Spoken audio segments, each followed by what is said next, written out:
شداد کی جنت۔ قوم عاد دنیا کی تاریخ کی ایک طاقتور قوم گزری ہے۔ یہ لوگ بہت ہی لمبے قد و قدامت کے تھے۔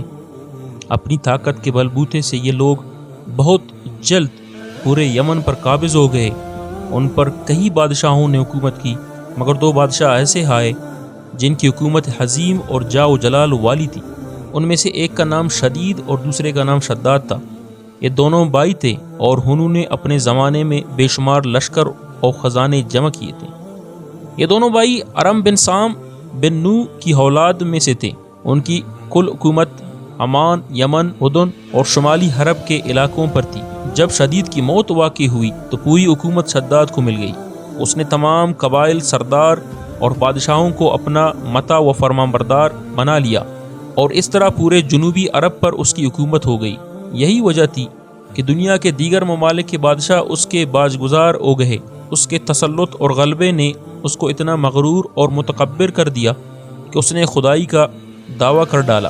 اس وقت کے علماء اور پیغمبروں کی پیروکار نے اسے سمجھایا اور عذاب الہی سے ڈرایا، مگر وہ کہنے لگا، میرے پاس اب دولت و حکومت سب کچھ ہے، اب خدا کی عبادت کی ضرورت نہیں ہے، اور میں اب کسی کی اطاعت نہیں کروں گا۔ شداد نے حضرت ہود علیہ السلام کی زبان سے یہ سن رکھا تھا کہ جنت کیسی ہوگی اور اس کی نعمتیں اور خوبصورتی کا کیا عالم ہوگا، اس لیے اس نے زمین پر جنت کی تعمیر کا ارادہ کیا اور کہتا تھا، مجھے اس جنت کی ضرورت نہیں ہے جو خدا نے بنائی ہے، ایسی جنت تو میں خود دنیا میں ہی بناؤں گا۔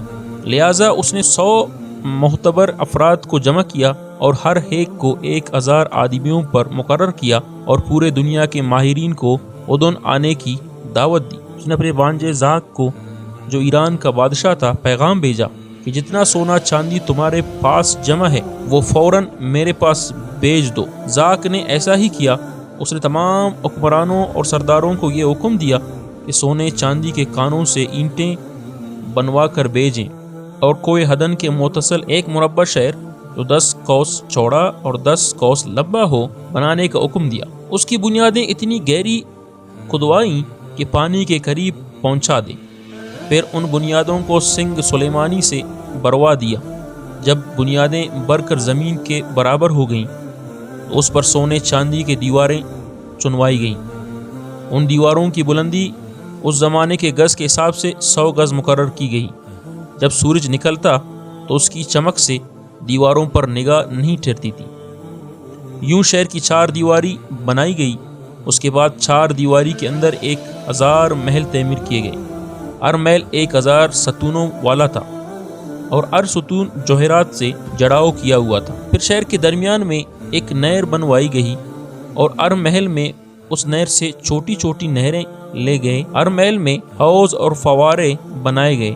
ان نہروں کی دیواریں اور فرش یاقوت، زمرد، مرجان اور نیلم سے سجا دی گئیں۔ نہروں کے کناروں پر ایسے مصنوعی درخت بنائے گئے جن کی جڑیں سونے کی شاخیں اور پتے زمرد کے تھے۔ ان کے پل موتی و یاقوت اور دوسرے جوہرات کے بنوا کر ان پر ٹانگ دیے گئے۔ شہر کے دکانوں اور دیواروں کو مشق، زعفران اور عنبر و گلاب سے یاقوت و جواہرات کی خوبصورت پرندے چاندی کی اینٹوں پر بنوائے گئے، جن پر پہرے دار اپنی اپنی باری پر آ کر پہرے کے لیے بیٹھتے تھے۔ جب تعمیر مکمل ہو گئی، حکم دیا کہ سارے شہر میں ریشم کی قالین بچھا دیے جائیں۔ پھر نہروں میں سے کسی کے اندر میٹھا پانی، کسی میں شراب، کسی میں دودھ اور کسی میں شہد اور شربت جاری کر دیا گیا۔ روایتوں میں آتا ہے کہ اس جنت کو بنانے میں 300 سال لگے، اور شداد کی عمر 900 سال کے قریب تھی۔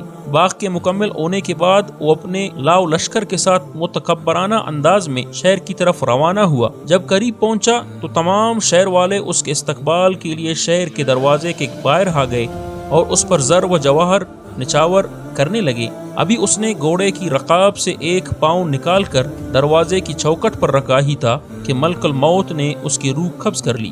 پھر حضرت جبرائیل علیہ السلام نے بڑے زور سے ایک ہولناک چیخ ماری کہ تمام شہر اپنی عالیشان سجاوٹوں اور محلات کے ساتھ زمین دوز ہو گیا، اور اس کا نام و نشان باقی نہ رہا۔